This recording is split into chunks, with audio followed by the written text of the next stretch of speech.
The night started like any other, simple and quiet. I had just set the table for dinner, humming softly to myself as the aroma of roasted chicken filled the kitchen. The house was warm, comfortable, steady, everything I thought my marriage was. My husband Daniel had texted earlier that he'd be working late again. I sighed when I read it, but didn't think much of it. He'd been saying that more often lately. My son. Jason was supposed to come by with his fiancée, Emily. They'd gotten engaged only a month ago, and I was still adjusting to the idea that my boy, the little boy I once tucked into bed, was now a man about to start a family of his own. Emily was polite, sweet, the kind of woman I thought any mother would be happy to see her son with. She called me Mom sometimes, even though I told her she didn't have to. But that night, something felt off. Jason had called an hour before, apologizing because he couldn't make it. An emergency at work, he said. But Emily would still stop by, he added, just to bring me some paperwork about the wedding plans. It seemed harmless enough. But as I set down the last fork, I caught myself staring at the empty chair at the table, Daniel's chair. Always empty these days, always late. When the doorbell rang, I wiped my hands on a towel and opened the door with a smile. Emily stood there, cheeks flushed from the cool night air, her hair perfectly styled as always. She smiled back, holding a small folder in her hand. "Hi, Mom," she said cheerfully. "Jason got caught up at work, but I didn't want to waste the trip. I thought I'd drop this off." I ushered her inside. "Of course, honey. Come in. Let's have some tea." We sat at the kitchen table, flipping through catering options, floral arrangements, and seating charts. She chattered happily, her voice soft but full of excitement. Yet, as I watched her, I couldn't shake the odd feeling in my stomach. Maybe it was just nerves about the wedding. Or maybe it was the way her phone buzzed every few minutes, and she quickly silenced it without looking at me. "Everything okay?" I asked lightly. Her smile wavered just for a moment. "Oh yeah, just some messages. Nothing important." But her hand trembled slightly as she tucked the phone away. I wanted to believe her. I wanted to believe everything was fine. But deep down, something told me the ground beneath us was about to give way. The evening passed quietly enough. She left after an hour, hugging me goodbye, her perfume lingering in the hallway long after the door closed. I stood there, staring at the quiet house, trying to shake the uneasy feeling. I decided to head upstairs and get ready for bed. But just as I reached the landing, I heard something outside. Voices. I froze, heart pounding. Through the window, I saw two figures at the end of the driveway, standing close under the glow of the street lamp. My breath caught in my throat when I recognized them. Daniel and Emily. They weren't talking like acquaintances. They weren't standing like family. They were close, too close. His hand brushed her arm. Her head tilted toward him, their bodies angled in that way that spoke of intimacy. I pressed a hand against my chest, my world spinning. No. This couldn't be real. My husband. My son's fiancée. I wanted to throw open the window and scream. I wanted to run down there and demand answers. But instead, I froze, staring through the glass as my life unraveled before my eyes. Emily laughed at something he said, her hand grazing his. And then Daniel leaned down, pressing a kiss to her lips, quick, secretive but undeniable. My knees buckled. I stumbled back from the window, clutching the railing for support. My chest tightened, my breath shallow. It felt like the walls of my home were closing in. Like the air itself had betrayed me. And in that moment, standing alone in the shadows of my staircase, I knew nothing in my life would ever be the same again. I couldn't move.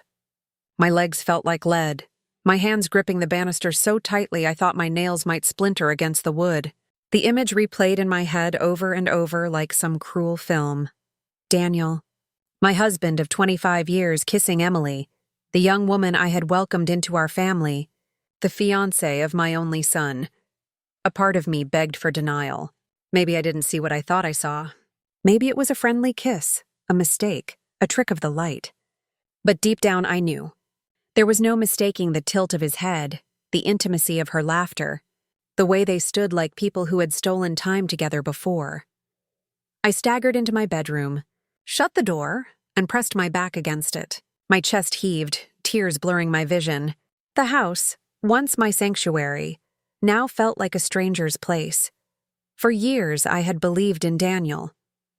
He wasn't perfect. What husband was? But he had been steady, reliable. The kind of man who paid the bills on time, mowed the lawn every Saturday, kissed me goodbye each morning. He had been the glue that held the image of our family together. And Emily. God. Emily. The girl who smiled shyly when Jason first brought her home. The one who called me Mom with a warmth that melted my heart. I had defended her when Jason's friends teased him about her being too polished, too perfect. I had opened my home, my kitchen, my arms, and now, I couldn't sleep that night. Every creak of the house sounded like a betrayal. Every shadow on the wall felt like it was watching me. At 2 a.m., I finally got up and crept to the window again, half expecting to see them still out there. But the driveway was empty, silent under the streetlight. I lay back in bed, but the image kept flashing before me. Daniel's lips on hers. Emily's laughter. By dawn, I felt hollowed out. My eyes burned from crying, but no more tears would come. When Daniel finally came home around 6 a.m., the garage door creaked open and his footsteps echoed in the hallway. I quickly slipped back under the covers, feigning sleep. He eased into the room quietly, his movements careful. The mattress dipped as he lay down beside me. His cologne, faint but familiar, hit me like poison. "Morning, love," he whispered softly, as if nothing had changed. I kept my breathing steady, pretending I hadn't heard, pretending I was still asleep, pretending I was still his wife in the way he wanted me to be. But under the blanket, my fists clenched so tightly my nails dug into my palms. The next day, Jason came over for lunch.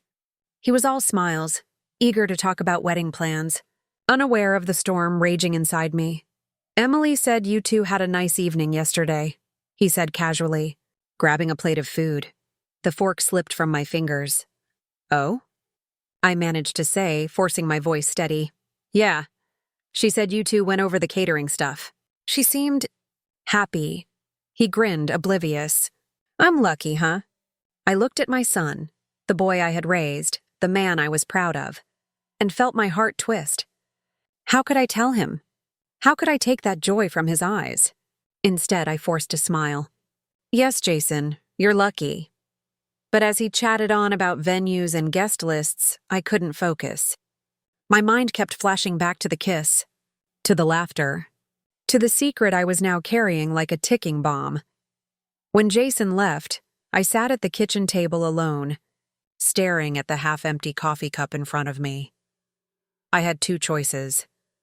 One, pretend I hadn't seen anything. Pretend it was a mistake, a one-time lapse, and carry on as though nothing was wrong. Two, confront it. Demand the truth no matter how ugly. Risk destroying not only my marriage, but my son's engagement, his happiness, his future. The weight of that choice pressed down on me until I could hardly breathe. Margaret's voice suddenly echoed in my mind. She was my closest friend, my confidant, though I hadn't yet told her what I'd seen. "Secrets rot in the dark, Rosa," she always said. "Bring them into the light and they lose their power." Maybe she was right. But how could I bring this secret into the light without burning everything I loved to the ground? That evening, Daniel came home early for once. He walked into the kitchen, kissed my cheek as if nothing had happened, and asked what was for dinner. I forced myself to look at him, to study his face, the lines at the corners of his eyes, the thinning of his hair, the man I had shared a life with. And for the first time, I wondered how many lies had lived behind that smile. I wanted to scream. To throw the wine glass in my hand against the wall. To demand, "How dare you? How dare you take my trust and shatter it in the cruelest way imaginable?" But instead I said softly, "Dinner will be ready in 10 minutes," because I wasn't ready yet, not ready to confront, not ready to reveal what I knew. not ready to watch my world collapse in one violent moment. But soon, I would have no choice. The silence in the house grew heavier with each passing day. Daniel acted as though everything was normal, leaving early for work, coming home late, asking about my day with that same calm smile I had once trusted. But now, every word he spoke felt like poison, dripping with lies I couldn't unhear. And Emily, sweet, innocent Emily. She called me often, sending me texts about wedding ideas, checking in as though nothing had happened. I wanted to scream at her through the phone, to demand, "How could you?" But I bit my tongue. Jason, blissfully unaware, kept talking about honeymoon destinations. Paris, Rome, a beach in the Maldives. He was excited, glowing even, and I couldn't bring myself to shatter him with the truth. But the truth had a way of pressing against the walls, begging to be let out. On Wednesday afternoon, I decided to meet Margaret for coffee. If I didn't let some of this poison out, I thought I might drown in it. Margaret was waiting at our usual corner cafe, her scarf wound tightly around her neck, her eyes bright with curiosity the moment I slid into the booth. "You look pale," she said, frowning. "What's wrong?" I stared at her for a long time, clutching the warm mug between my hands. Finally, the words spilled out. I saw them. My voice cracked. Daniel. And Emily. Her brows knitted together. "What do you mean you saw them?" "They were in the driveway. Late at night." "He kissed her, Margaret." My throat tightened. He kissed my son's fiancée. The cafe noise seemed to fade around us. Margaret leaned forward, her eyes widening in shock.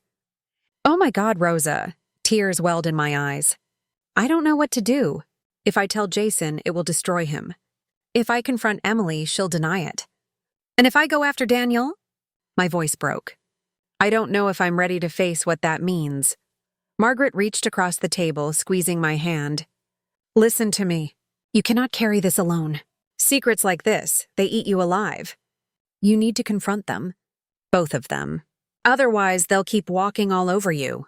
And Jason deserves to know the truth, no matter how painful." I shook my head, fresh tears sliding down my cheeks. He's so happy. How can I take that away? Her grip tightened. "Because it isn't real happiness, Rosa. It's built on lies. Do you want your son to marry a woman who's already betrayed him with his own father?" The words hit me like a punch. I hadn't let myself think that far. But Margaret was right. If Jason married Emily, their whole life would start on a foundation of betrayal. That night, I couldn't eat. The roast I had carefully prepared sat untouched on my plate. Daniel droned on about some meeting at work, sipping his wine casually, as if nothing was wrong.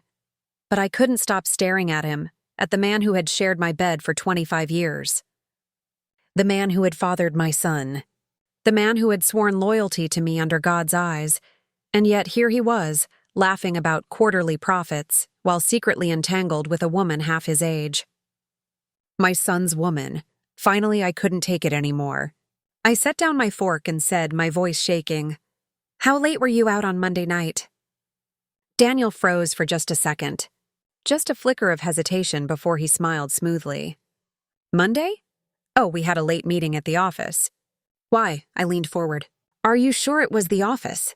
He blinked, his smile faltering. "Yes, Rosa, of course. Where else would I be?"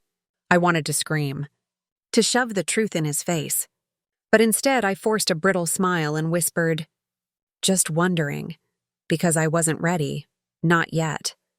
But that flicker of hesitation in his eyes told me everything. He knew. He knew I was suspicious. And suddenly, I realized he might start covering his tracks even better, which meant if I wanted proof, I had to act fast. The next day, I decided to follow him. I told him I was going shopping with Margaret. Instead, I waited until he left for work, then got in my car and trailed him at a distance. My hands trembled on the wheel, my heart pounding so hard I could barely hear the radio. I felt like a criminal, stalking my own husband, but I needed to know. I needed more than just the memory of a kiss in the driveway. Daniel's car wound through the city, past the office building where he usually parked. But instead of turning in, he drove another 3 blocks and pulled into the parking lot of a hotel. My stomach dropped.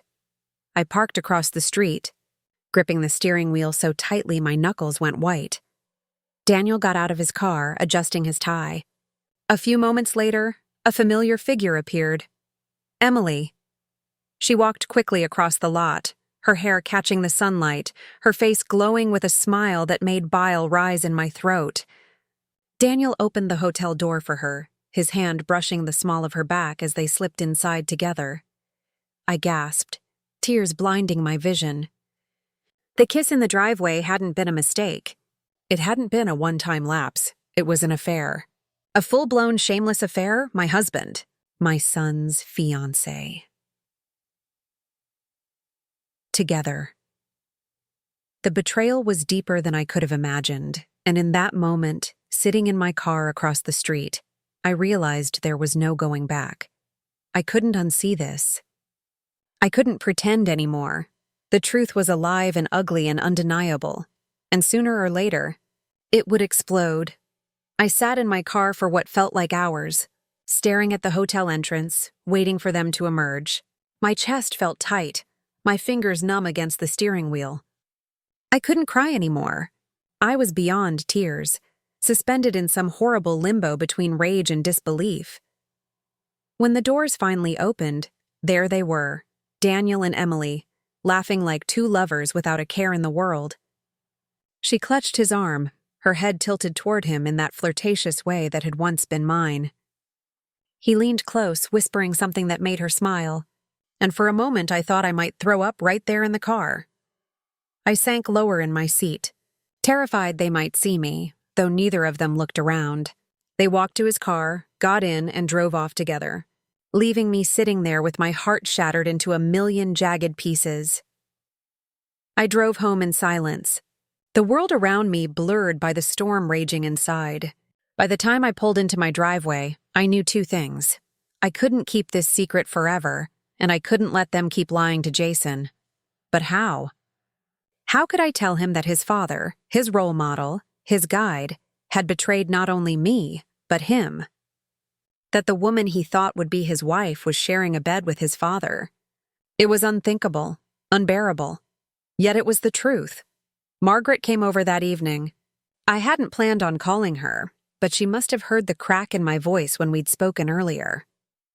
The moment she saw me, she pulled me into her arms.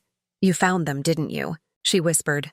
I nodded against her shoulder, unable to speak. "Where?" "The hotel," I croaked. Together, laughing, like they didn't care about anyone but themselves. Margaret's grip tightened.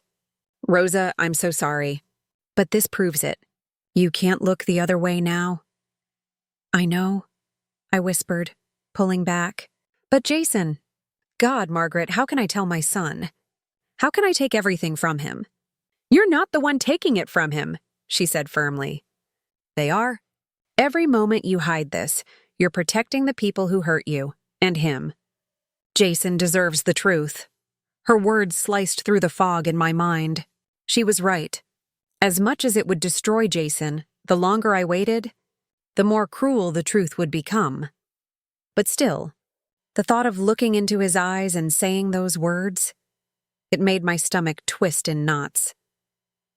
That night, Daniel came home late again. I was sitting at the kitchen table, staring at the same untouched cup of tea I'd made hours before. "Hey, honey," he said, breezing in like nothing was wrong. "Sorry, late meeting." I looked at him, really looked at him, and felt nothing but disgust. "Was it productive?" I asked, my voice flat. He gave me that polished smile of his. "Yeah, very." For a moment, I thought I might explode. The image of him and Emily at the hotel burned in my brain, but I bit my tongue. Not yet, because I needed a plan. The next day, I called Carla. She wasn't just a friend. She was resourceful, connected. Someone who always seemed to know things others didn't. I told her everything. The kiss in the driveway, the hotel, all of it. She gasped. "Rosa, that's insane." "Emily, of all people?" "Yes." My voice cracked. "I need proof. More than what I've seen. Something undeniable. so that when I confront them, they can't twist it. Carla was silent for a moment. Then she said, I know a private investigator. He's discreet, thorough. If you want evidence, he can get it. I hesitated. Hiring an investigator felt extreme, like something people did in movies. But hadn't this whole nightmare turned my life into one? Give me his number, I said finally. That weekend, I met with the investigator, a quiet man named Harris. I gave him photos of Daniel and Emily, explained what I'd seen, and asked him to follow them. I'll get you what you need, he assured me. But you should prepare yourself. Once you see it, you can't unsee it. I already knew that. But I also knew I needed something solid, something I could put in Jason's hands without him thinking I'd lost my mind. For the next week, I lived in agony, waiting for Harris to call. Every time Daniel walked out the door, every time Emily texted me about flower arrangements, I felt the ground crack a little more beneath me. Finally, the call came. I've got photos, Harris said. You'll want to see these in person. My hands shook as I met him at a small office downtown. He laid out the photographs on the table. Daniel and Emily entering the hotel together. Daniel kissing her in the car, Emily holding his hand at a restaurant. Their faces lit with laughter. My stomach churned, but I forced myself to look at every single one. There it was. The proof. Undeniable, inescapable proof. I thought I'd feel relief, but instead I felt hollow. Harris slid the folder toward me. Do you want me to keep digging? No, I whispered, my throat dry. This is enough. Enough to destroy my marriage. Enough to ruin Jason's engagement. Enough to change everything. That night, I sat at the kitchen table again, the folder of photos heavy in my hands. Daniel was upstairs showering, humming like a man without a care in the world. I traced my fingers over the images, my vision blurring. I knew what I had to do. I had to tell Jason. Because as much as it would shatter him, as much as it would break my heart to watch his world collapse, he deserved the truth, and no matter how much it hurt, I couldn't let my silence make me a part of their betrayal. The folder sat on my lap like a burning coal, the edges biting into my skin as though punishing me for even holding it. Proof. Undeniable proof. And now the question wasn't if I would tell Jason, it was when. That night, I barely slept. Every time I closed my eyes, I saw the photos. Daniel's hand sliding across Emily's, his lips brushing hers, her smile glowing like the happiness was theirs to steal. Each image was a dagger, and the worst part was knowing it wasn't only my heart they'd carved open, it was Jason's. The next morning, I called Margaret. I need you, I whispered into the phone. Within half an hour, she was at my door, her eyes sharp, her presence solid. I handed her the folder. She flipped through the photos, her jaw tightening, her breath short. Rosa? She said finally, her voice low. This is worse than I thought. I have to tell Jason, I said. My voice cracked, but I kept going. I can't let him marry her, Margaret. I can't let him stand at that altar, blind to this. Margaret reached across the table and clasped my hand. You're right, but you have to think carefully about how. This isn't just exposing Emily, it's exposing Daniel too. And once it's out, you can't take it back. I know? My eyes burned. But what choice do I have? Jason came by that weekend, smiling as always, carrying a bag of takeout. Thought I'd give you a break from cooking, he said cheerfully, setting the containers on the table. The sight of him, the boy I had raised, the man who trusted me, made my throat ache. I wanted to blurt it out right then, to rip off the bandage. But the words lodged in my chest, too heavy to release. We ate in silence, him chattering about work, about wedding plans, about how Emily had been stressed but excited. I forced myself to nod, to smile, to act like my world wasn't collapsing. When the plates were cleared, I said softly, Jason, there's something I need to talk to you about. His brow furrowed. What is it, Mom? You sound serious. I opened the folder with trembling hands, sliding it across the table toward him. His eyes flicked to the photographs, and then his face changed, confusion first. Then disbelief. Then horror. What is this? His voice was hoarse. It's Emily, I whispered. And your father. He snatched the photos, flipping through them, his breathing ragged. No, this has to be a mistake. It's not. It can't. His words broke apart. I'm so sorry, I said, tears spilling down my cheeks. I didn't want to believe it either. But I saw them, Jason. I saw them with my own eyes. He shoved back from the table, pacing the room like a caged animal. She said she loved me.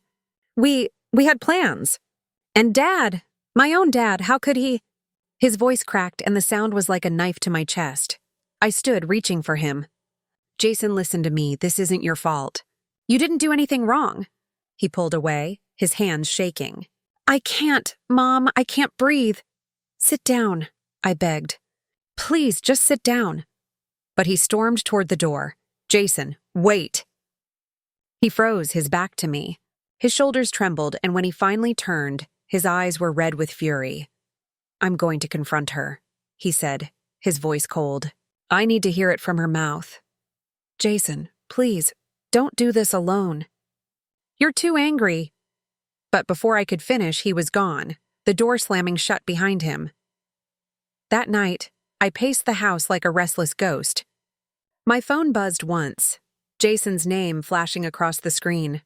I answered immediately. His voice was broken, raw. She admitted it, Mom. I sank into a chair. Oh, Jason. She said it just happened. That she didn't mean for it to go so far. That Dad made her feel special. His laugh was bitter, sharp. Special? While I was planning our wedding, she was sneaking off with him. My tears flowed freely. I'm so sorry, sweetheart. She's out of my life, he said flatly. The wedding's off. She tried to apologize, but I told her I never wanted to see her again. And Dad? His voice shook. Dad doesn't even get a word.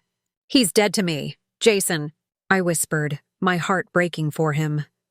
I can't come home tonight, he said. I need space. And then the line went dead. Daniel came home late that evening, his face tight, his steps cautious. So I suppose you've told him, he said, his voice hard. I stared at him, rage boiling through me. Yes, he knows. And he never wants to see you again. Daniel's jaw tightened, but he said nothing. He poured himself a drink, downed it in one swallow, and slammed the glass on the counter. This didn't have to happen, Rosa, he said bitterly. You could have kept quiet. You could have saved this family from disgrace. I stood, my voice rising. Saved this family? You destroyed it the moment you touched her. For the first time, I saw fear flicker in his eyes. He opened his mouth to argue, but I cut him off. I won't protect you, Daniel. Not anymore. You've lost your son, and soon you'll lose me too.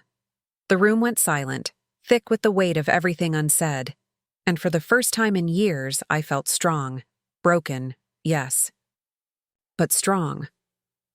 The next morning, the house felt like a battlefield after the smoke had cleared. The silence was suffocating, the air heavy with words Daniel hadn't spoken and truths I could no longer deny. I sat at the kitchen table, nursing a cup of coffee gone cold. My mind was a storm. Jason's broken voice on the phone replaying. Emily's betrayal like an echo I couldn't silence. Daniel's bitter accusation that I was the one who had destroyed the family.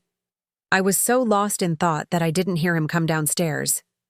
Rosa, Daniel said quietly. I looked up. He was dressed for work, suit pressed, tie knotted perfectly, but there were dark circles under his eyes. His usual polished confidence was gone, replaced with something raw, almost desperate. We need to talk, he said. I set my mug down slowly. Now you want to talk? Yes, he said, his jaw tight. Because if you keep poisoning Jason against me, I'll lose him forever. And I can't... He stopped, his voice faltering. I can't let that happen. I laughed bitterly. Poisoning him? You did that yourself, Daniel. You poisoned everything when you touched Emily? He flinched at her name, his gaze dropping. For a moment, he looked like a man caught in a trap. It wasn't supposed to happen, he muttered. I don't even know how it started. One minute she was Jason's fiancée, the next... Don't you dare! I snapped. Don't you dare stand here and try to make this sound like fate. She was half your age, Daniel. our son's fiancée. And my voice broke. You're his father. The man he looked up to his whole life. And now? He can't even look at you without disgust. He ran a hand through his hair, pacing the kitchen. You think I don't know that?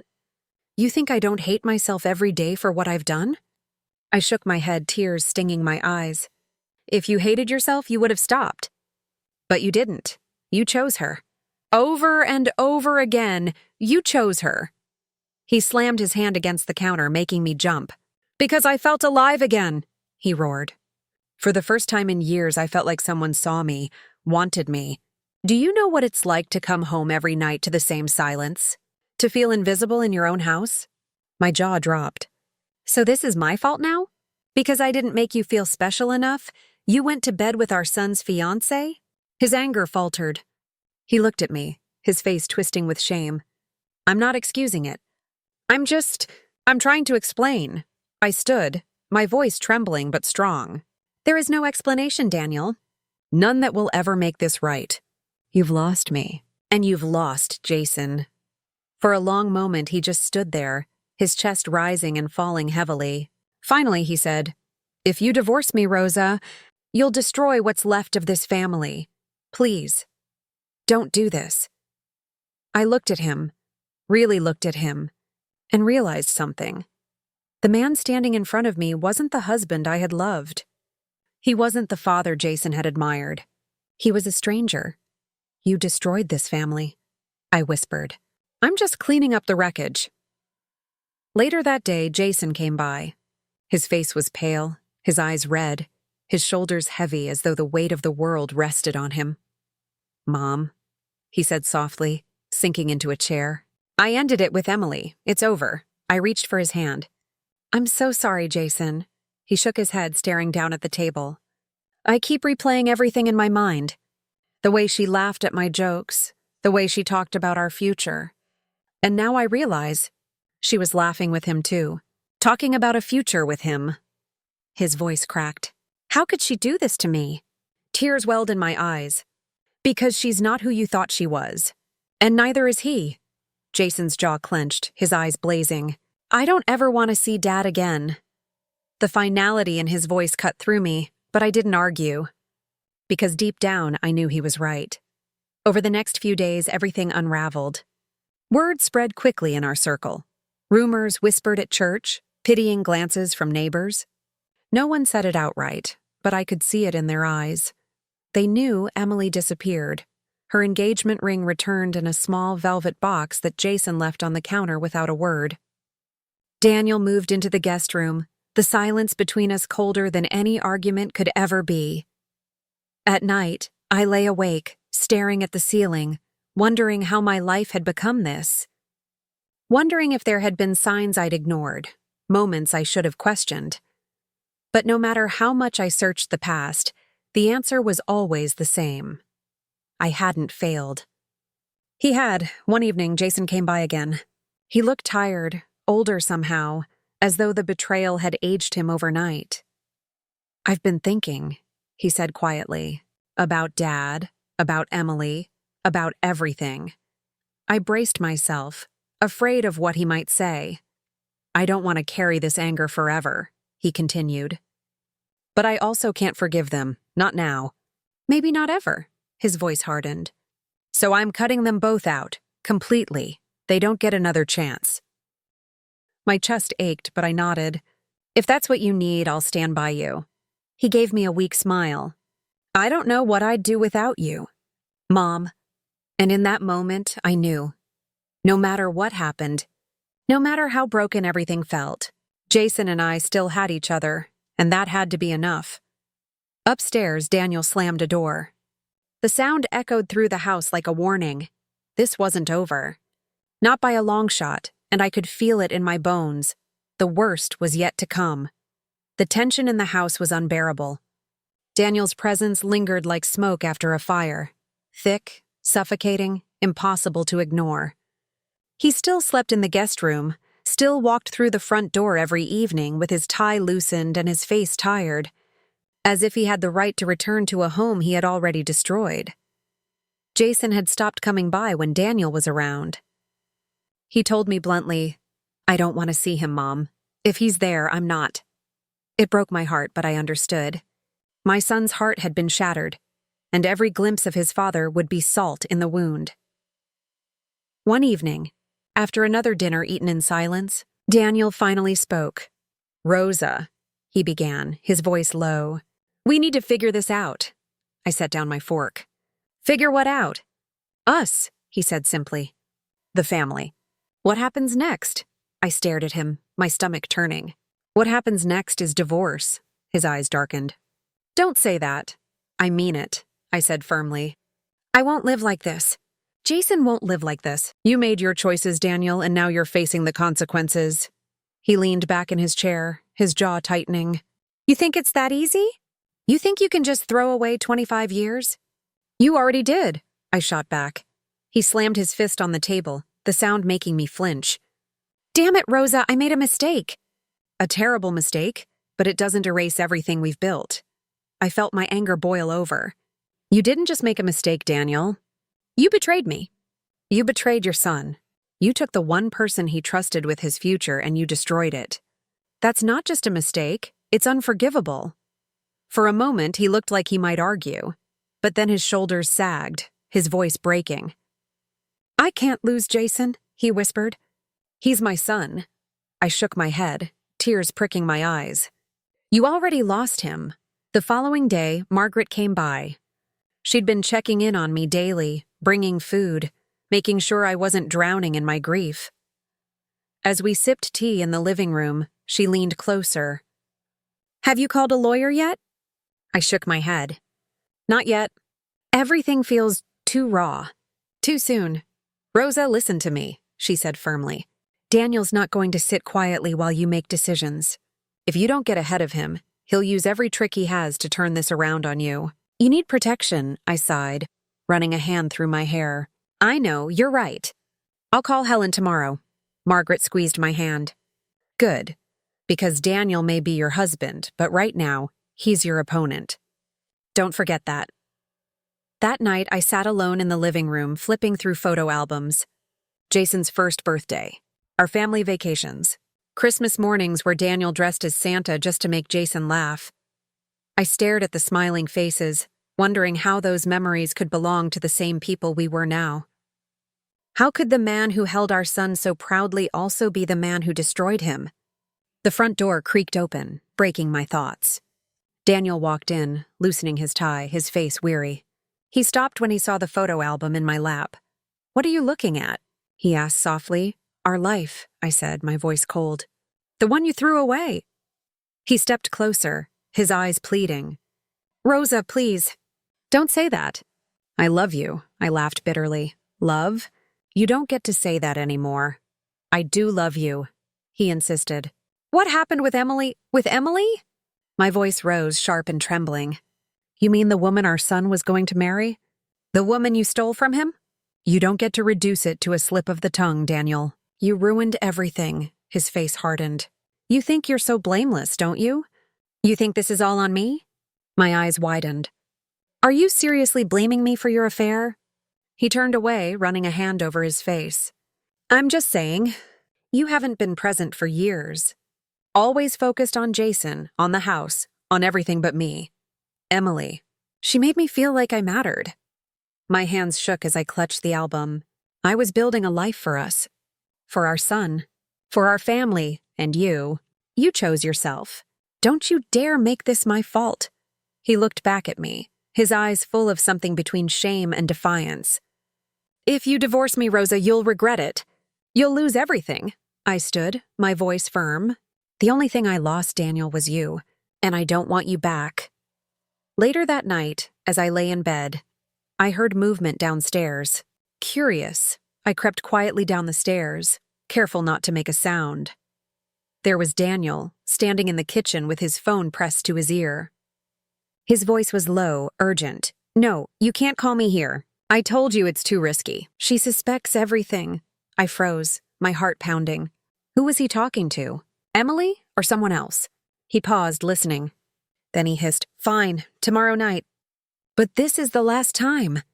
I pressed a hand to my mouth, bile rising in my throat. He was still in contact with her. still sneaking around, even after everything. Quietly, I slipped back upstairs before he could see me. I climbed into bed, my mind racing. This wasn't just betrayal. This was war, and if he thought I was going to back down, he was about to learn exactly how wrong he was. I barely slept that night. Every time I closed my eyes, I heard Daniel's voice in the kitchen. Low, urgent, secretive. Tomorrow night. But this is the last time. The words echoed in my skull like a hammer, each syllable pounding against the thin thread of calm I had left. By morning, I felt hollowed out. My reflection in the bathroom mirror showed a woman I hardly recognized, eyes swollen, skin pale, lips pressed in a thin line. But behind the exhaustion, there was something else too.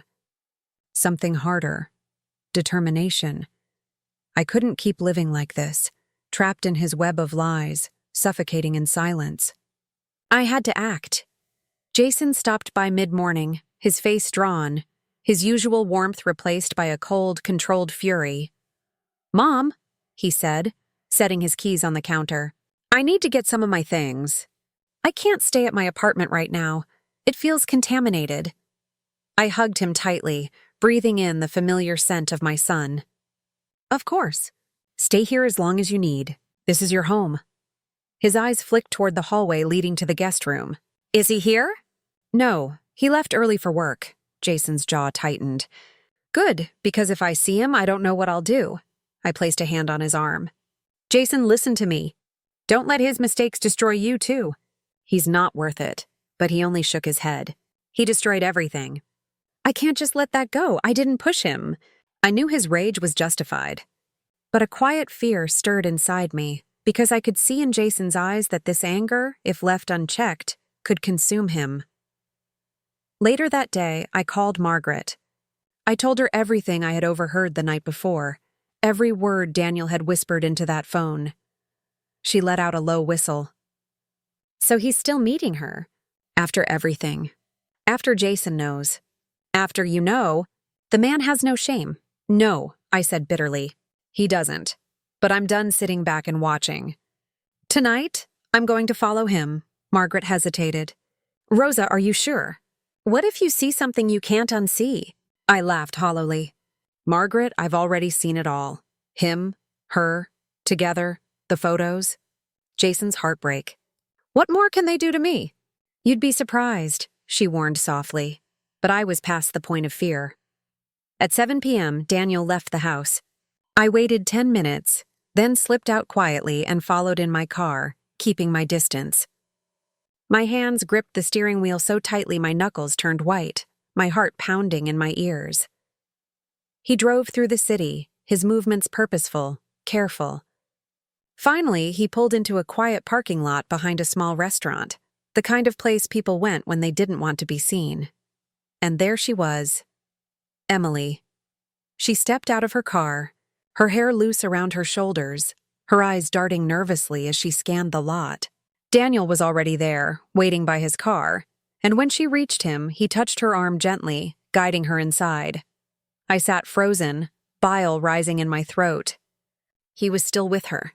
Even after everything, after Jason knew, after our marriage was in shambles, after I had begged him to stop, he couldn't let her go. I forced myself to breathe, to stay calm, and I pulled out my phone. With shaking hands, I snapped photo after photo, them walking together, his hand brushing hers, the two of them slipping into the restaurant side by side. Proof. More proof than I'd ever wanted.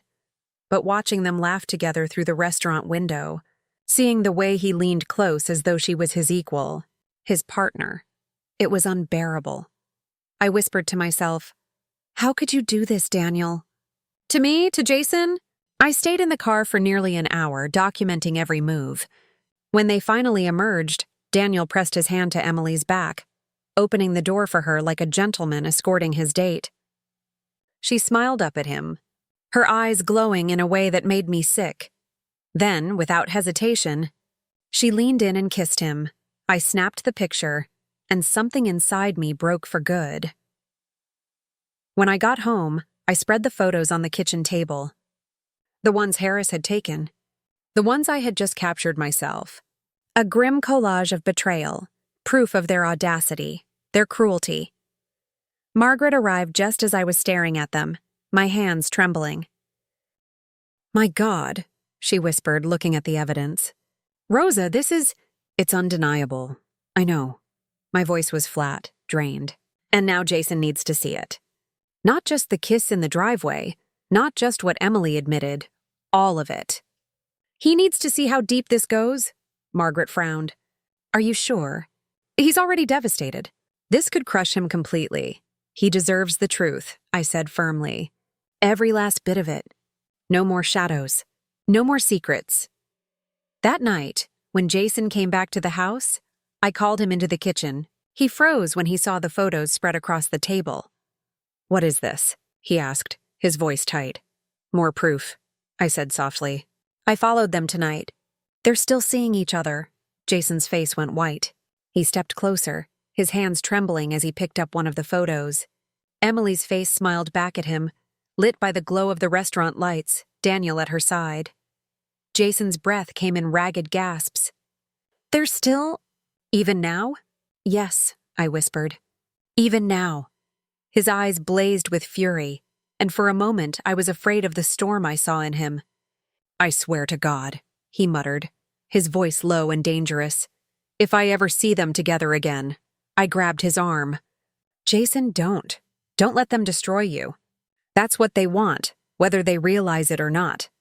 Don't give them that power." But he shook his head, his jaw clenched. "I can't just stand by, Mom. He's my father. She was supposed to be my wife.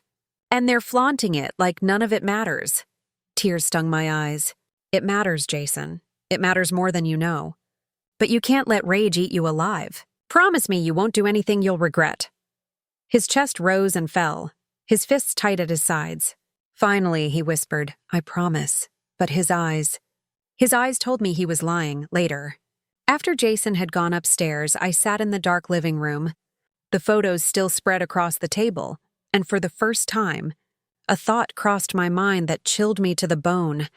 This wasn't just betrayal anymore. This was dangerous, because Jason's anger wasn't going away. It was growing, and if something didn't change soon, someone was going to get hurt. I woke up the next morning to the sound of footsteps pounding down the hallway. Jason stormed into the kitchen, his face pale, his hair unkempt, his whole body trembling with an energy that scared me. "Mom," he said sharply, slamming his phone on the counter. "She texted me." I blinked at him, still groggy, clutching my robe tighter around me. "Emily?" "Yes?" His voice was raw. "She said she regrets everything, that she still loves me, and that what happened with Dad was just a mistake." He practically spat the word, his lips curling with disgust. I picked up his phone, my hands trembling, and read the message. "Jason, I'm so sorry. I never meant for this to happen. I got caught up in something I couldn't control. Please don't hate me. I still love you." My stomach turned. "She has no shame." Jason laughed bitterly, pacing the floor. "She thinks she can crawl back to me after all this? Like I'm supposed to just forget that she..." His voice broke. "With my father, Mom, with my father." I stood and reached for him. "Jason, listen to me. She's trying to confuse you, to make you doubt yourself. But you know the truth now. You can't let her twist it." He stopped, his fists clenched. I should confront her. One last time. I should make her look me in the eye and admit everything. Fear shot through me. "No, Jason, no. You've already confronted her once. You know what she is. Don't give her another chance to manipulate you." But he shook his head, his eyes burning. "She owes me the truth. Not through texts, to my face. And so does Dad." Later that afternoon, Daniel returned home early. He found Jason in the living room, the folder of photos spread across the coffee table. The air snapped with tension. Jason looked up slowly, his expression cold. "So it's true?" Daniel froze, his face paling as his gaze flicked to the photos. "Jason." "Don't," Jason said, his voice sharp. "Don't call me that. You don't get to be my father anymore." Daniel swallowed hard, stepping closer. "Son, please!" Jason stood abruptly, his voice shaking with rage. Don't you dare! Don't you dare pretend you're sorry. You've been sneaking around with her for months. You ruined my life. You ruined this family. And you expect me to what? Forgive you? Daniel's shoulders sagged, his eyes wet. I made a mistake. No, Jason roared. You made a choice. Every single time you chose her. You chose your son's fiancée over your family. The silence that followed was deafening. Daniel opened his mouth, but nothing came out. Jason's fury filled the room like fire, consuming everything in its path. Finally, Jason whispered, his voice breaking, "You disgust me." Then he stormed out of the room, slamming the door so hard the walls shook. I sat frozen, my heart racing. Daniel sank into a chair, his head in his hands. For the first time, he looked utterly broken, but instead of pity, I felt only cold anger. He had made his bed, and now he had to lie in it. That night, I heard Jason on the phone in his room. His voice was low but urgent, and I crept close to the door to listen. "I just want her to admit it," he whispered. To my face, "I don't care what happens after that. She needs to own up to what she did." A pause. Then his voice hardened. "Tomorrow night. I'll meet her tomorrow night." My breath caught in my throat. Tomorrow. He was planning to see Emily. Fear gripped me. Jason was furious, unstable. If he met her while in this state, I didn't know what he might do. The next day crawled by in a haze of dread. Jason barely spoke to me, his jaw set, his movements sharp. Daniel avoided us both, retreating to the guest room, his presence like a shadow in the house. By evening, Jason slipped on his jacket, his eyes dark and determined. "Where are you going?" I asked, my voice trembling. He hesitated. "Out! Jason, please. Don't do this," his jaw clenched. "I need answers, Mom, and she's going to give them to me." Before I could stop him, he was gone. I panicked. My hands shook as I dialed Margaret. "He's going to see her," I whispered, my voice breaking. "I don't know what he'll do." "Then you follow him," Margaret said firmly. "Don't let him go alone. If things get out of hand, you'll be there." Her words steadied me. Without another thought, I grabbed my keys and ran to the car. I followed Jason's taillights through the dark streets, my heart in my throat. He finally pulled into a quiet park, the kind of place couples went to talk privately. I parked a short distance away, watching as Emily's car pulled up beside his. She stepped out, her face pale, her hands twisting nervously. Jason stood rigid, his fists clenched at his sides. I couldn't hear their words from where I sat, but I could see the anger radiating off my son, the tears in Emily's eyes. She reached for him, but he jerked back, shaking his head violently, and then, suddenly he shouted, his voice carrying across the empty park. "You betrayed me!" Emily flinched, her hands flying to her face. Jason took a step closer, his chest heaving. My heart stopped. I threw open my car door, running toward them. "Jason, stop!" He turned, his face twisted with anguish. "Mom, she ruined everything. She and Dad—" His voice cracked and he broke down. Collapsing to his knees, Emily sobbed quietly, covering her mouth with trembling hands. I rushed to Jason's side, pulling him into my arms as he shook violently. "It's okay," I whispered. "It's over. She's not worth this. She's not worth you." Emily stared at us, her face streaked with tears. "I'm sorry," she whispered. "I never meant—" "Go," I snapped, my voice cold. "Get out of here. Don't you ever come near my son again." She nodded quickly, stumbling back to her car and driving off into the night. Jason clung to me, sobbing like he hadn't since he was a child. And in that moment, I realized something. This wasn't just about betrayal anymore. It was about survival, and I was going to do whatever it took to protect my son, even if it meant destroying Daniel completely. Jason didn't get out of bed the next morning. I checked on him several times, but all he did was stare at the wall, his eyes red and lifeless. He barely touched the food I left by his side, muttering only a few words before rolling over again. My son, once so full of energy, excitement, dreams, looked like a ghost of himself. And it terrified me.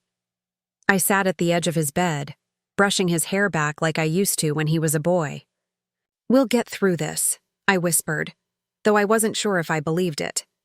"I promise you, Jason, we'll get through this together."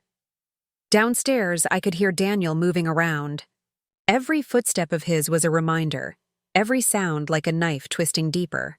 Jason wouldn't come downstairs while his father was here, and I didn't blame him. The house was divided now. Jason in one room, me floating between, and Daniel lurking in the shadows like an intruder.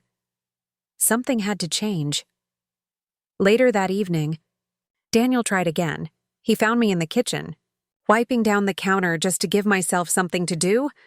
"Rosa?" he said softly. "We need to talk about Jason." I spun around, my eyes blazing. "Don't you dare bring his name into this. You lost the right to be his father the moment you touched Emily." His face tightened. "I know I hurt him. I know I hurt you. But I can't let this family fall apart. We've worked too hard, we?" I laughed bitterly. "The only thing you've worked hard on lately is keeping your lies straight." Daniel's jaw clenched. "I made a mistake. A terrible one. But I can fix it, if you'll just give me the chance." My hands trembled with rage. "There is no fixing this. Jason will never forgive you. And neither will I." For a moment, silence stretched between us. Then Daniel's eyes darkened, his voice dropping low. "If you divorce me, Rosa, you'll ruin us financially. Do you want to lose the house? The life we built?" I stepped closer, my voice sharp. "I'd rather live in a shack than share a mansion with a liar." Something flickered in his eyes then. Fear, maybe. Or anger, I couldn't tell. But I knew one thing. I was done being intimidated. Jason emerged that night, pale and gaunt, but determined. "Mom," he said quietly, "I can't stay here anymore. Not while he's under the same roof." My heart twisted, but I nodded. "I understand. I'm going to stay with a friend for a while," he continued. "I need space. I can't breathe here." I hugged him tightly, fighting back tears. "I'll support whatever you need, Jason. Just promise me you won't do anything reckless." He gave me a weak smile. "I promise." But I saw the storm still brewing in his eyes, the anger simmering just beneath the surface. When he left, I felt more alone than ever. Margaret came by the next morning, as she always did. She took one look at me and shook her head. "You're fading, Rosa. You can't go on like this." "I don't know what else to do," I admitted, sinking into a chair. "Jason's broken. Daniel won't stop lying. Emily. God, Emily's still out there pretending she's the victim, and I'm caught in the middle of it all." Margaret leaned forward, her eyes sharp. "Then stop being caught in the middle. Take control. File for divorce. Cut him off completely. You have the proof, you have the moral ground. Don't wait for him to drag this out, you lead." Her words lit a fire inside me. She was right. I had been reacting, always reacting, letting Daniel dictate the terms of this nightmare. But if I wanted to protect Jason, if I wanted to protect myself, I had to take action. That night, as I sat in the living room gathering the documents Harris had given me, Daniel walked in. He saw the folder on my lap and froze. "What's that?" he asked. "Proof," I said simply. "Photos of you and Emily. The investigator I hired got everything." His face drained of color. "You spied on me?" "I protected myself," I corrected. "And now I have what I need to end this." Daniel's jaw tightened. "You think Jason will forgive you for destroying our family in court? For dragging this out in front of everyone?" I stood, my voice firm. "Jason doesn't blame me, Daniel. He blames you. And so does the world. You destroyed yourself. I'm just not covering for you anymore." For the first time, Daniel's mask slipped completely. His eyes burned with anger, his voice sharp and venomous. "If you go through with this, Rosa, you'll regret it." I didn't flinch. "The only regret I have is not seeing who you truly were sooner." That night, I lay in bed staring at the ceiling, my heart pounding. I knew Daniel wouldn't give up easily. He wasn't the type to surrender control. If anything, his threats would escalate. But I also knew something else. I wasn't the same woman I had been weeks ago. I wasn't fragile anymore. They had taken my trust, my marriage, my son's future. But they hadn't taken my strength, and I was going to use that strength to finish this, once and for all. The next morning, I called Helen, the lawyer Margaret had recommended. I told her everything, laid the evidence bare, and asked what my options were. Her voice was calm, steady, reassuring. You have more than enough to proceed, Rosa. Affairs are hard to prove, but with photographs and a confession from Emily, you're in a strong position. We'll protect your assets, your reputation, and most importantly, your son. As I hung up, a strange calm settled over me. For the first time in weeks, I felt like I was in control. This wasn't the end of my story. It was the beginning of taking my life back. But deep down, one thought lingered. Daniel wasn't going to let me go quietly, and the battle ahead was going to get darker before the light returned. The paperwork had barely been filed when Daniel's rage truly began to surface. That evening, after work, he stormed into the kitchen where I was chopping vegetables for dinner. His tie was loosened, his face flushed, his eyes wild. "What the hell have you done?" he barked, slamming a stack of papers on the counter. I glanced at the documents, copies of the divorce petition Helen had filed that morning. My pulse spiked, but I forced myself to remain calm. "I told you, Daniel. I'm done. This marriage is over," he pointed a shaking finger at me. "You're humiliating me. Do you have any idea what people will say? What my colleagues will think? You've made me look like a monster." I set the knife down and looked him straight in the eye. "You didn't need me to do that. You managed it just fine on your own." His face twisted in fury. For a moment, I thought he might actually lash out, but he turned away, gripping the counter until his knuckles turned white. "You'll regret this, Rosa," he said hoarsely. "I promise you'll regret it." I stayed silent, my body trembling, but inside a spark of defiance burned. No more. He can't control me anymore. Jason came by the next morning. He looked stronger than he had in days, still hurt, still haunted, but no longer collapsing under the weight of it. He hugged me tightly, then pulled back and said, "I heard you filed." "Yes," I admitted. "I couldn't wait any longer." "Good," he said firmly. "He doesn't deserve you, Mom. Or me." Tears filled my eyes, but I smiled.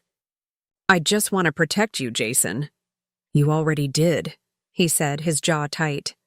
"You showed me the truth. And now I'm never letting him or Emily back into my life again." We sat at the kitchen table talking for hours. It felt good, like we were rebuilding something, even as everything else crumbled around us. But then Jason's expression darkened. "Emily texted me again," he admitted. My stomach sank. "What did she say this time?" He pulled out his phone and handed it to me. The message was short, almost pathetic. "Jason, please. Just meet me one more time. I need to explain." Jason's jaw clenched. "She doesn't get to explain. She made her choice." I stared at the words on the screen, anger boiling inside me. "Block her, Jason. Don't give her another chance to pull you back in." He nodded, deleting her message right in front of me. Done! But I couldn't shake the feeling that Emily wasn't finished, that she'd find another way to slither back into our lives. Meanwhile, Daniel grew more unpredictable by the day. Some evenings he came home sullen and quiet, barely saying a word. Other times, he exploded with rage, throwing accusations, calling me names I never thought I'd hear from his lips. "You've poisoned Jason against me," he snarled one night. "You've turned him into your little soldier." I stood my ground. Jason saw the truth for himself. "I didn't poison him. You did." "You think you're strong now," he spat. "But when this divorce gets ugly, you'll see how weak you really are." I didn't answer. I just walked out of the room, refusing to give him the satisfaction of a fight. But in my bedroom that night, I locked the door. For the first time in my marriage, I was afraid of what he might do. A few days later, Margaret invited me over for lunch. She poured me tea, her eyes scanning my face with worry.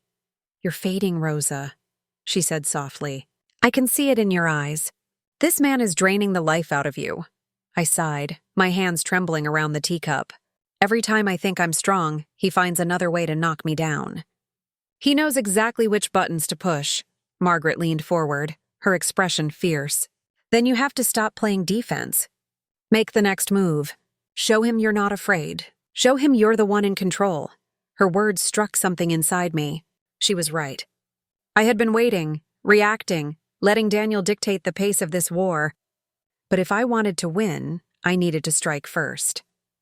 That night, I sat at the dining table, the folder of photographs spread before me. Every image of Daniel and Emily together was another weapon. I thought about Jason, his heartbreak, his anger, his resolve. And I thought about myself, the years I had given to a man who threw them away without a second thought.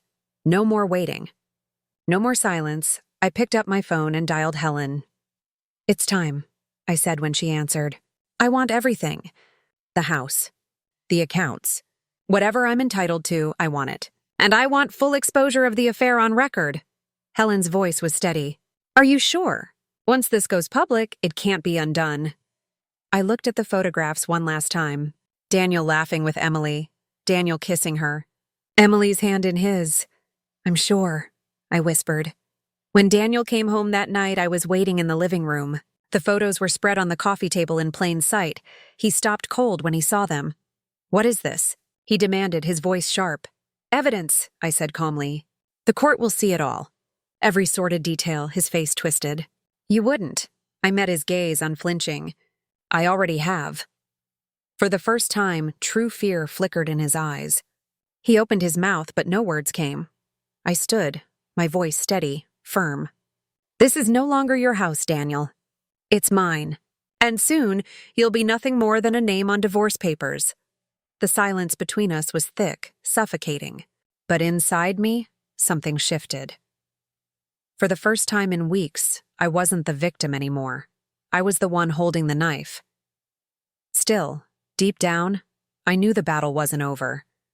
Daniel wasn't the kind of man to go down quietly, and as he stormed out of the room, his shoulders rigid with fury, I felt a chill creep over me, because the war had only just begun. The days that followed were some of the longest of my life. I felt like I was living in two parallel worlds. On the surface, I still went through the motions, waking up, making coffee, cooking meals, talking to Margaret on the phone. But underneath it all, my nerves were raw, stretched thin like a thread ready to snap. Daniel moved through the house like a storm cloud, unpredictable and dangerous. Some mornings, he was almost gentle, bringing me coffee, asking about my day in that soft voice I once loved. But other times, he was venomous, throwing words at me like knives. "You're nothing without me. Rosa. You'll regret dragging my name through the mud. Jason will come crawling back to me eventually. You'll see." I stopped answering him. I refused to rise to his bait. But each word chipped away at my resolve, and I could feel his rage building like a volcano waiting to erupt. Jason, meanwhile, kept his distance. He called often, but rarely came by the house. "I can't be around him, Mom," he admitted one evening. "Every time I think about what he did, I feel like I could kill him." My heart clenched. "Jason, don't say that." "It's the truth," he said bitterly. "You don't understand how deep this cut goes. He didn't just cheat on you. He took my future, my family, my faith in everything I believed in. He took it all, and now I'm left with nothing." Tears burned my eyes. "You're not left with nothing, Jason. You still have me. We still have each other." But his silence on the other end of the line made me ache with fear. One night, I woke to the sound of voices downstairs. My heart jumped into my throat. I grabbed my robe and crept down the stairs, careful not to make a sound. Daniel was in the living room, pacing with his phone to his ear. "I told you it's complicated," he hissed. "She's not backing down. She filed for divorce. The evidence is all over the table. If this goes public, I'll lose everything." A pause. Then his voice grew more urgent. "No, I can't just walk away. She's my wife. My house, my family. She owes me." I froze, my hand clutching the banister so tightly it hurt. Who was he talking to? Emily? A friend? Someone else? "I'll handle it," he snapped finally, hanging up. "Handle it." The words sent a shiver down my spine. The next morning, I told Margaret what I'd heard. He said he'll handle it, I whispered, my hand shaking around my teacup. What if he tries to take everything from me? What if he tries to hurt me? Margaret leaned forward, her eyes sharp. Then you need to protect yourself. Change the locks. Keep your phone on you at all times. And Rosa, don't be alone with him if you can help it. I nodded, but fear coiled in my stomach like a snake. Later that week, Helen called with an update. Daniel's lawyer reached out, she said. He's fighting hard. He wants the house, half of the savings, and he's threatening to drag Jason into this as a character witness. My chest tightened. He can't do that. Jason won't defend him, Helen sighed. He knows that. This is intimidation, Rosa, classic tactics. He wants you scared enough to back down. Well, it's working, I admitted, my voice breaking. Don't let him see it, Helen said firmly. You have the upper hand. You have evidence. Stay strong. We'll win this. That evening, Jason finally came by. His face was drawn, but he looked calmer than before. He hugged me tightly, holding on longer than usual. I'm sorry I've been distant, he said quietly. I needed space to process. But I'm here now. And I'm not going anywhere. Relief flooded me. I was so worried about you. I'll be fine, he said. His jaw clenched. But Dad won't. Not after what he's done. We sat in the living room talking late into the night. For the first time in weeks, I felt a flicker of hope. Maybe we could survive this. Maybe we could rebuild. But just as Jason was about to leave, Daniel came downstairs. His face darkened when he saw us together, united. So this is how it is, he sneered. Mother and son against me? My own family plotting against me in my own house? Jason's fists clenched, but I grabbed his arm, silently begging him not to react. Daniel pointed a finger at me. You think you've won, Rosa? You think you can turn him against me and walk away clean? You're wrong. You're both wrong. Jason stepped forward, his voice low and dangerous. You're not my father anymore. And if you don't leave us alone, I swear, Jason. I cut him off, my voice sharp. The room fell silent. Daniel's eyes glittered with something dark, something dangerous, before he finally turned and stormed out of the room. Jason exhaled sharply, his body trembling. I can't keep doing this, Mom. If he stays here, I'll lose it. I swallowed hard, my own hands shaking. Then maybe it's time we make sure he can't stay. Jason's eyes met mine. And for the first time, I saw not just pain, but resolve.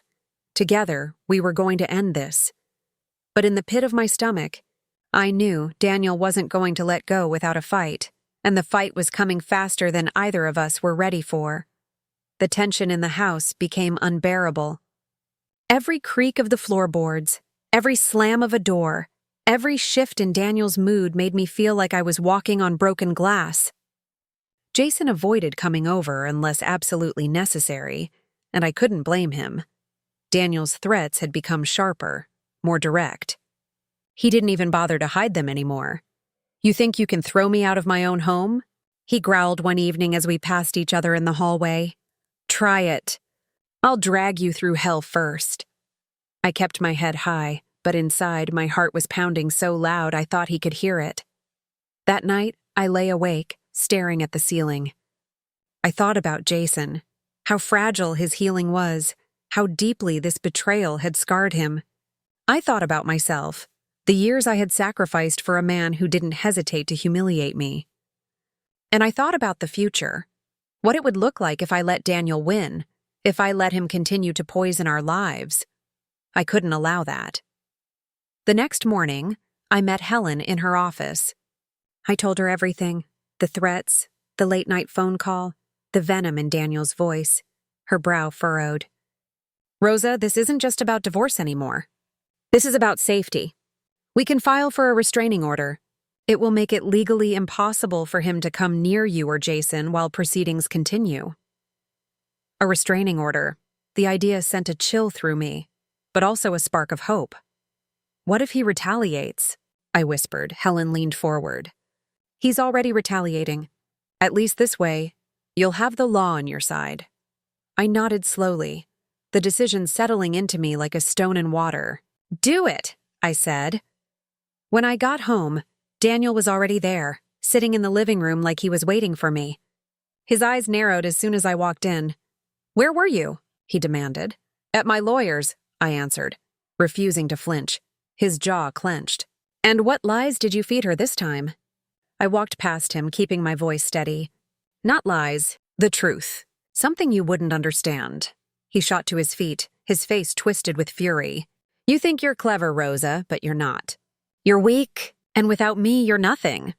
I turned, my eyes burning into his. "You've been wrong about many things, Daniel. But that is the biggest lie of all."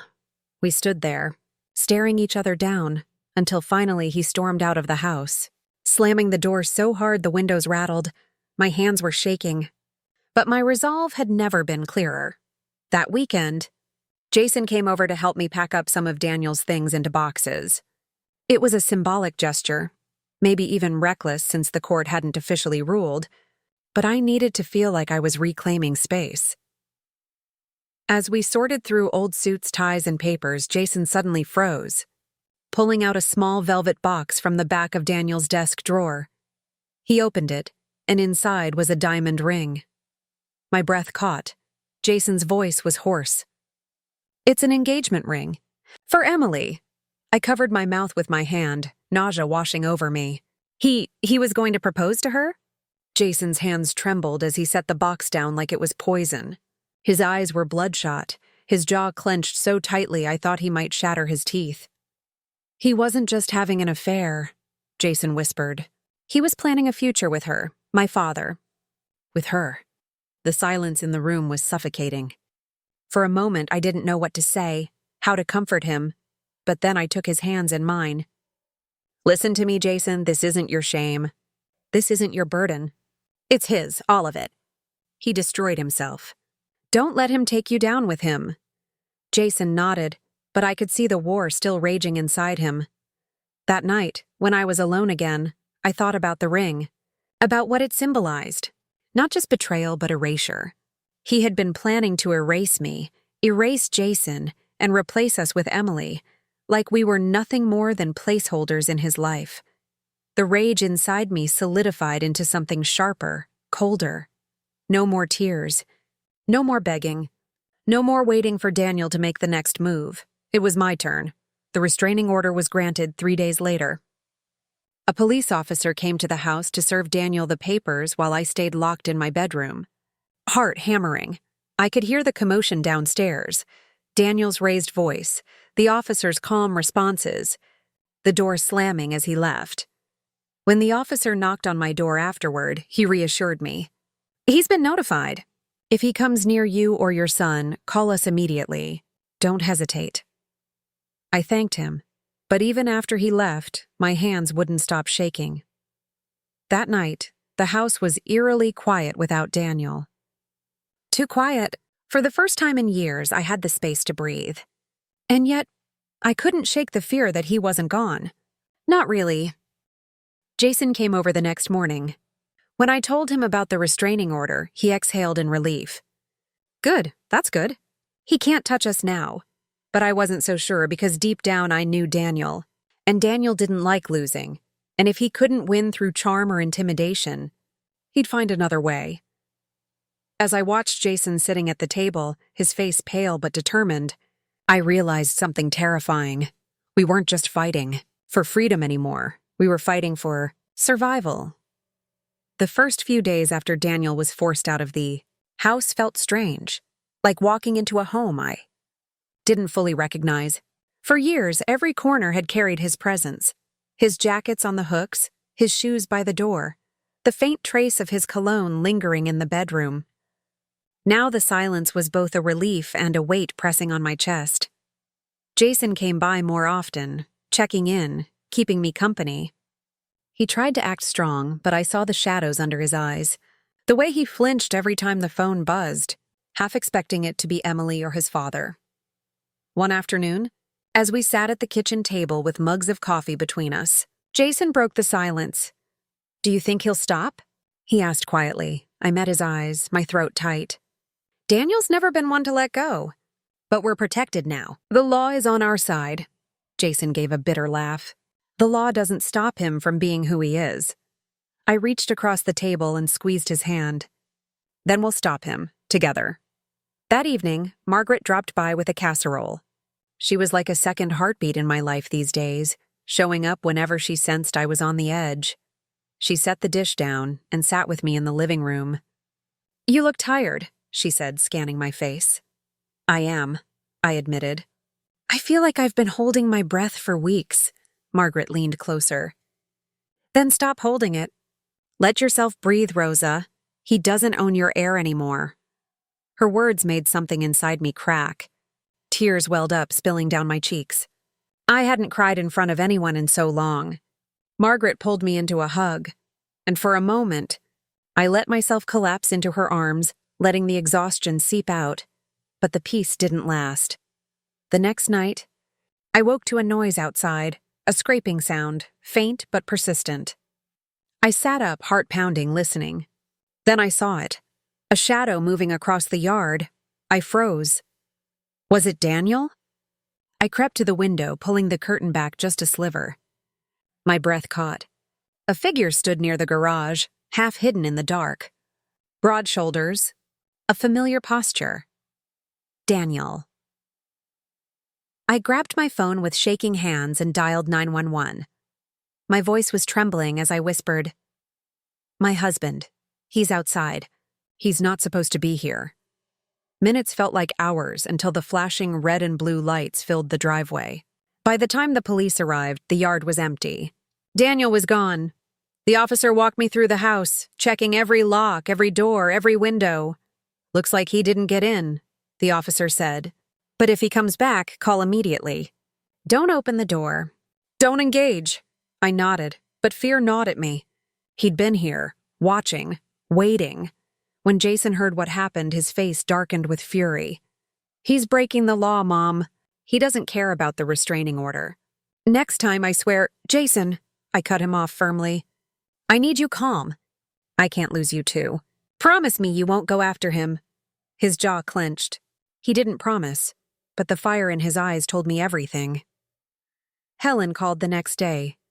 "The police report strengthens your case, Rosa. It shows he's not respecting boundaries. But you need to be prepared. He'll fight back harder now. Men like Daniel, they don't accept defeat easily." "I know," I said quietly. "Do you want me to request a court date sooner?" she asked. "Yes," I answered without hesitation. "The sooner this ends, the better." That evening, I found another envelope shoved under the front door. My hands shook as I picked it up, afraid of what I'd find inside. I opened it slowly. Inside was a single sheet of paper with 4 words scrawled in Daniel's handwriting. "This isn't over yet." My knees buckled, and I sank onto the sofa, clutching the note in my trembling hands. Margaret rushed over when I called her. She read the note, her lips pressed into a thin line. "He's trying to scare you," she said. "Don't let him win." But I couldn't stop the fear from curling deep inside me. If he could slip into the yard unnoticed, if he could leave threats at my door, what was stopping him from going further? Jason came over that night, refusing to leave me alone. He stood by the window for hours, watching the street like a soldier on guard. At one point, he turned to me, his voice raw. "Mom, what if he hurts you? What if I'm not here and he—" "Stop," I whispered, grabbing his hand. "Don't put that in your head. We're stronger than him. We'll get through this." But even as I said it, I wasn't sure I believed it. The days bled into each other after that. Court filings, lawyer calls, restless nights filled with shadows at the window. My nerves were frayed, but my determination only grew sharper. Daniel had stolen enough from me. My peace, my trust, my marriage, my son's future. He wasn't going to steal my freedom. Not anymore. Then came the court summons. The divorce hearing was officially scheduled. As I held the papers in my hands, my heart raced. This was it. The beginning of the end. But I knew one thing for certain. Daniel wasn't going to walk into that courtroom quietly. He was going to drag me through the fire first, and I had to be ready to burn if it meant finally breaking free. The morning of the court hearing felt like the longest of my life. I barely slept the night before. Every tick of the clock was a reminder that the moment of truth was drawing closer. I dressed carefully, choosing a simple navy dress with a blazer. No pearls, no flair, just something that said, "I am steady. I am calm. I am not broken." My hands trembled as I fastened the buttons, but I forced myself to breathe, to stand tall. Jason came to pick me up. He wore a suit, though his tie hung slightly crooked, his jaw tight, his eyes red-rimmed from lack of sleep. "Ready?" he asked, his voice soft. "As I'll ever be," I whispered. We drove in silence. Every street we passed blurred together, every turn tightening the knot in my stomach. When we finally pulled into the courthouse parking lot, my legs felt like stone. But I walked forward anyway, each step heavy with the weight of what lay ahead. Inside, Helen greeted us with her usual calm confidence. She handed me a folder and whispered, "You don't need to speak unless the judge asks you a direct question." "I'll handle everything," I nodded numbly. Jason squeezed my hand, grounding me. Then Daniel walked in. My breath caught. He was polished, of course. Perfect suit, polished shoes, his usual mask of charm plastered on his face. But his eyes betrayed him, cold, calculating. And when they flicked to me, I felt the weight of his hatred. Beside him sat his lawyer, a sharp-faced man who looked as though he thrived on intimidation. The air in that courtroom was electric. Like a storm brewing, the proceedings began. Helen laid out everything: the photographs, the private investigator's report, the text messages, the ring meant for Emily. Each piece was like another stone in the wall she was building between me and Daniel. Daniel's lawyer objected at every turn, trying to paint me as vindictive, unstable, desperate to ruin Daniel's reputation. But the judge was firm, patient, focused on the evidence. When it came time for Daniel to speak, he put on his performance.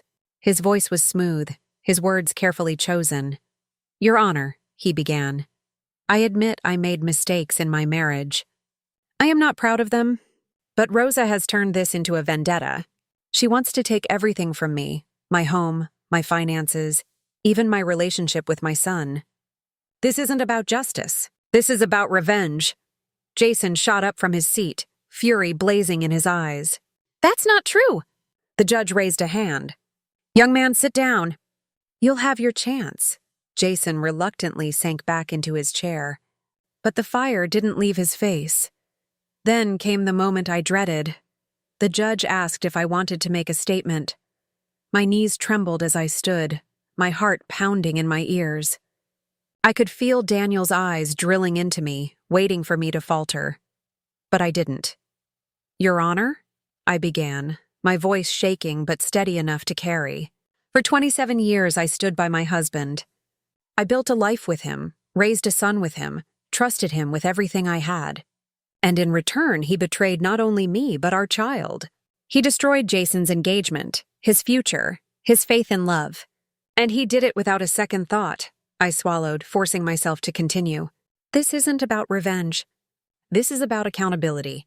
My husband thought he could take everything, our family, our trust, our peace, and still walk away untouched.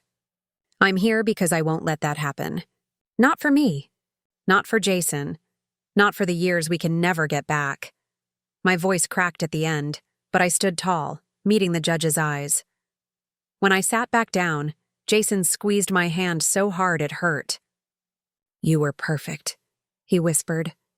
The judge deliberated quietly for what felt like an eternity. Finally, she spoke. "Given the evidence provided, it is clear that Mr. Daniel Morris engaged in a sustained extramarital affair that has caused significant emotional harm to his spouse and his son. The court rules in favor of Mrs. Rosa Morris. She will retain ownership of the family home and the majority of the joint assets. Mr. Morris is to pay spousal support, effective immediately. Custodial considerations are not applicable, as the child in question is an adult. This court is adjourned." The gavel struck and it was over.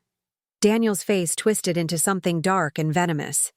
He leaned toward me as we passed each other on the way out, his whisper like poison. "This isn't the end, Rosa. You may have won today, but I'll never let you go. Never."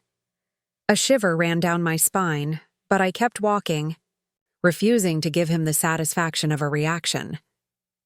Outside the courthouse, the sun was bright, the sky impossibly blue. Jason turned to me, his eyes filled with tears. "You did it, Mom. We did it." For the first time in weeks, I let myself breathe. Really breathe. The weight that had been crushing me for so long finally lifted, leaving me shaky, exhausted, but free. That night, Jason and I sat together on the porch, watching the stars appear one by one. He leaned his head on my shoulder, just like he used to when he was a boy. "Do you think we'll ever be okay again?" he asked softly. I wrapped an arm around him. "We already are. Broken, yes, but still standing. That's enough for now." He nodded, and together we sat in silence, the night wrapping around us like a blanket. I knew Daniel's threats weren't gone.